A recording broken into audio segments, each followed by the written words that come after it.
ನನ್ನ ತಮ್ಮಗಳ ಹೆಂಗ ನಾ ತಿರುಗಾಡಿನಿ, ಏನೇನು ಊಟ ಮಾಡೀನಿ, ಏನೇನು ತೊಟ್ಟಿನಿ, ಏನೇನು ಹುಟ್ಟಿನಿ ಅಂತಕ್ಕಂಥದನ್ನ ವಿಸ್ತಾರವಾಗಿ ಹೇಳ್ಕೊತ ಬಂದು ಕೊನೆಯದಾಗಿ ಎಲ್ಲಿ ಬರ್ತಾರಪ್ಪ ಅಂತ ಕೇಳಿದ್ರ, ಎಲ್ಲಿ ಬರ್ತಾನ್ರಿ ಗುರುಗಳ ನಿಮ್ಮ ಅಂತಕ್ಕಿಂತ ನಾ ಹೋಗ್ಬೇಕಾದಂತ ಯಾಳದೊಳಗ, ಹೌದು ನಿಮ್ಮ ಅಂತಕ್ಕಿಂತ ನಾ ಹೋಗ್ಬೇಕಾದಂತ ಯಾಳದೊಳಗ ಹೊಳಿದಂಡಿಗೆ ಒಂದು ಇರುವೆ ಗೂಡು ಕಟ್ಲಿಕ್ಕತ್ತಿದ್ದು, ಹೌದೌದು ಸಾವಿರಾರು ಇರುವೆಗಳ ಗೂಡು ಕಟ್ಲಿಕ್ಕತ್ತಿದ್ದು, ಅಂತ ಒಂದು ಗೂಡಿನ ರಕ್ಷಣೆಯನ್ನ ಮಾಡೀನಿ.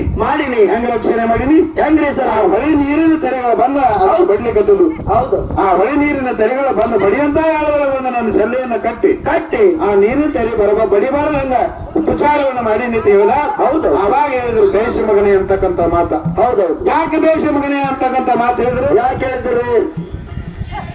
ಇಲ್ಲಿ ಏನಲ್ಲಪ್ಪ ಅಂತ ಕೇಳಿದ್ರ, ಏನೈತ್ರಿ? ನಾವು ನೀವು ಪುಣ್ಯ ಮಾಡಿದವ್ರ ಮಾತ್ರ ಹೆಂಗಪ್ಪ ಅಂತ ಕೇಳಿದ್ರ, ಹೌದೌದು, ಇಲ್ಲಿ ನಮಗ ಪುಣ್ಯದ ಫಲ ಪ್ರಾಪ್ತಿ ಆಗ್ತದ. ಪ್ರಾಪ್ತ ಆಗ್ತದಲ್ಲ ಸರ್, ನಾವು ನೀವು ಪುಣ್ಯ ಮಾಡಿರಲಿಲ್ಲ ಅಂದ್ರೆ ಪಾಪದ ಕರ್ಮ ಹೇಳಿ ಹೆಂಗದ ಮಾತ.